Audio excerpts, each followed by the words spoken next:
दोस्तों, आपको कॉन्स्टिट्यूशनल थोड़े राइट्स आपको रोजाना याद रखना चाहिए, जिसका आपको डे टू डे लाइफ के अंदर बहुत ही इस्तेमाल होगा। First, right to life, personal liberty and privacy. Article 21 के अंदर ये बताया गया, आपको जीने का अधिकार है, आपको शेल्टर लेने का अधिकार है। अगर आप गरीब है, बीपीएल बिलो पॉवर्टी लाइन से आप कम है आपकी इनकम, तो गवर्नमेंट की रिस्पॉन्सिबिलिटी रहती है कि आपको शेल्टर दे। Right to provide for shelter, right to health, ये दोनों चीज़ें।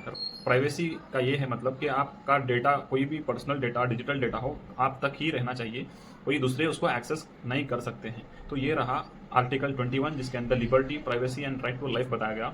नेक्स्ट बात करेंगे आर्टिकल 19, जिसके अंदर फ्रीडम ऑफ स्पीच को इंकरेज किया गया, ताकि आप ओपनली अगर कोई भी गलत काम हो रहा है तो आप बिल्कुल उसके खिलाफ आवाज उठा सकते हैं। या आपको कॉन्स्टिट्यूशन आपको एक ताकत देता है कि आप कोई भी जुल्म देख रहे हैं या फिर कोई नाइंसाफी, इनजस्टिस हो रहा है आपके करीब, आपके पास, आपके मोहल्ले में, आपके स्टेट के अंदर, आपके मुल्क में कहीं कुछ भी हो रहा है, तो आप आवाज उठा सकते हैं। तो ये होगा आर्टिकल 19, जिसको फ्रीडम ऑफ स्पीच बताया गया। Article 23 and article 24, right against exploitation. मतलब अगर आप कहीं चाइल्ड लेबर देखें, या आप कहीं चाइल्ड लेबर देखें, या फिर फोर्स्ड लेबर देखें। फोर्स लेबर का मतलब ये है कि अगर आप कहीं जाना नहीं चाहते हैं, मगर आपके सुपीरियर, आपके जो सीनियर्स, पीर्स, जो आपको फोर्स कर कोई भी काम के अंदर आपको ढकेल देते हैं, जहाँ पे आपको जाना नहीं चाहिए था मगर आप चले गए हैं वहाँ पर, ये भी आप डिफेंड कर सकते हैं उन पर केस डाल करके। You are not willing to work but the superior people have pushed you.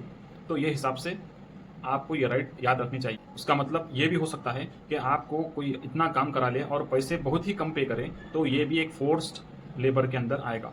Next है चाइल्ड लेबर। अगर अगर आपको कोई भी 12 साल 14 साल से कम उम्र बच्चे कहीं भी दिख जाए आपको काम करते हुए, आप उनको जाकर रोक सकते हैं, और उनके जो ओनर्स हैं, जिन्होंने उनको हायर कर कम पे पर उनको काम करा रहे हैं, तो उनके खिलाफ आप आवाज उठा सकते हैं, उनको बोल सकते हैं। 14 और आर्टिकल 18 के अंदर जिसको ये बताया गया, आप प्रोहिबिशन ऑफ डिस्क्रिमिनेशन का एक वर्ड है, जिसके अंदर आप कोई भी जाति को, या कोई धर्म को, या कोई जेंडर बेस पर, या फिर कोई एथनिक बेस पर आप डिफरेंशिएट नहीं कर सकते हैं। जिस तरह एक इंसान को, कोई साउथ वाला है उसको एक लॉ, नॉर्थ वाला उसको एक, ऐसा नहीं है, सिर्फ एक ही लॉ है सबके लिए। तो ये है राइट टू इक्वालिटी। तो ये लॉस आपको ज़रूरी है, रोज़ाना याद रखिए। अगर आपको लाइफ में कहीं ना कहीं यूज़ होंगे, और दूसरों को भी शेयर करिए। और ऐसे ही इन्फॉर्मेटिव वीडियोस जानने के लिए मेरे को फॉलो करिए। चलिए मिलते हैं, थैंक यू।